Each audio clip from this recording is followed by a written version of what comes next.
see if we'd called with Jack 6 all the way to the river there, which a lot of people in this would have. They would have gone broke there to the full house. Obviously that doesn't happen very often, but nevertheless, you do not want to be chasing your flushes in straight draws in these sit and goes too often. Again, pocket tens, pretty solid raise before the flop, took down 150 from the blinds, and so pocket fives here will definitely limp in with that many players in front of us. And here we hit the full house on the flop, second best hand possible. Definitely going to check first position and hope for a raise. Normally we'd re-raise if we had a pretty decent hand, but second best hand, we're definitely just going to check call. A 4K, we're definitely going to raise here.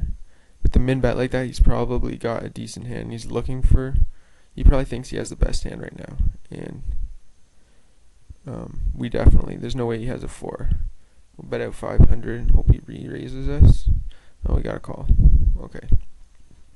So, the only time you want to be slow playing is when you have a monster. Just like that. Flop the full house. Slow play it perfectly. You don't, a lot of people try and slow play 2-pair and stuff like that. That's retarded. Unless the flop's just completely uncoordinated whatsoever, but you don't want to be slow playing 2-pair too often. A set, usually you can get away with slow playing that for the most part. But again, if there's, draws to a flush or straight draws, I would suggest looking for a check re-raise on them. Just try and take it down there. You don't want to be giving them any free cards. If it's uncoordinated, you might want to check and let them catch up a bit. But if the turn comes, and coordinates the board, you want to bet and end the hand there.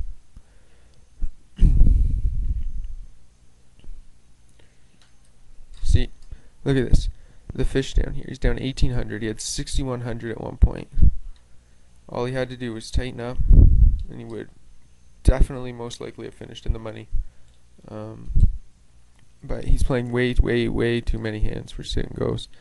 And he's just burning his stack right down. Okay. We got pocket fives again.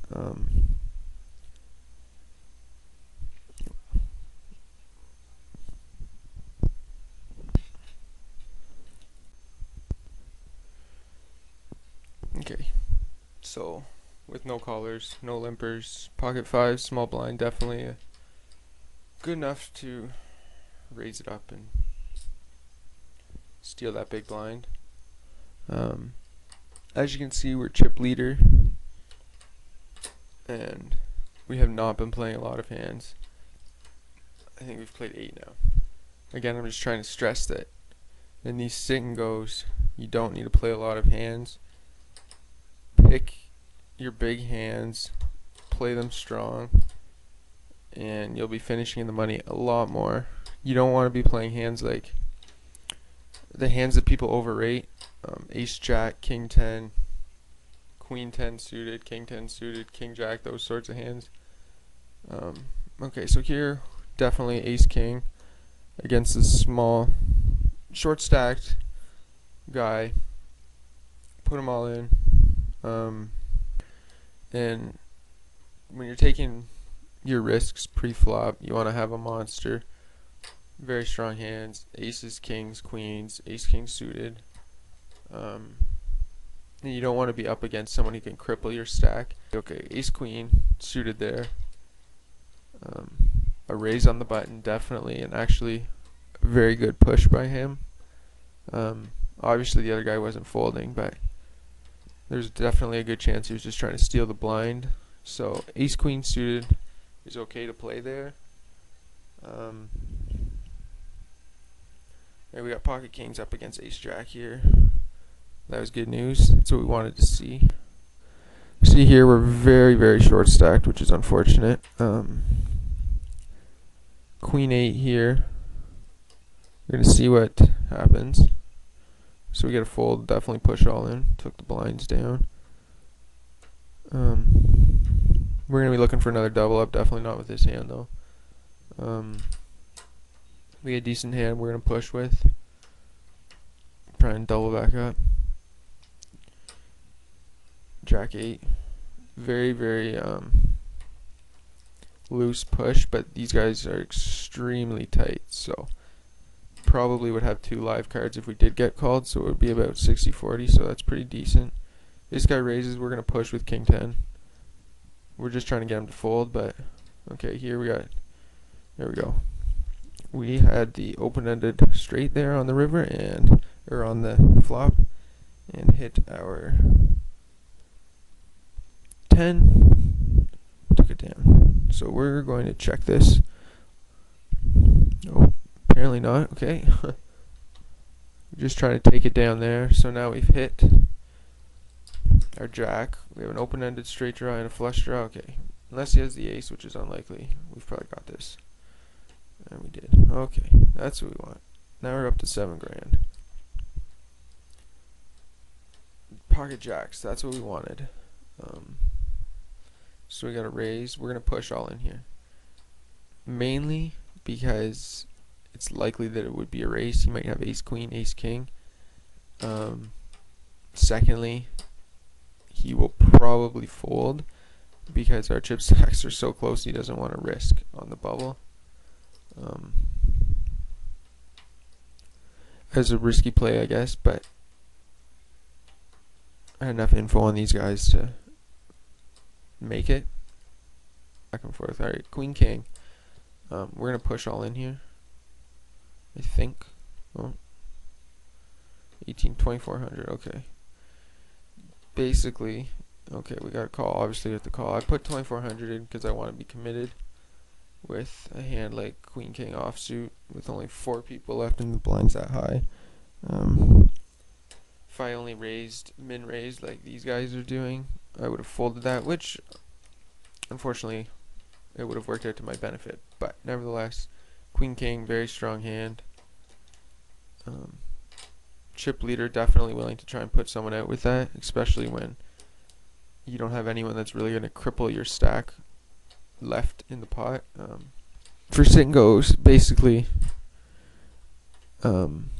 as your chip stack increases, you want to be tightening up, and as it decreases, you want to be loosening up. As your chip stack gets lower, you need to play more hands to build it back up. But if you have a large chip stack, you don't need to. Alright, queen 10 suited. We're raised in front of us. Thought about pushing all in here and trying to take it, but this guy was playing pretty loose, but the last 4 or 5 hands he'd been folding, so got to give it credit for a decent hand. So we're just going to get out of the way, and we got it all in. King jack versus ace 10. Ace hit, jack hit, so there we go. Made it into the money. Second stack here, 3-6, push all in. Basically, we're suited. Okay, see here we're dominated, but oh, look at that.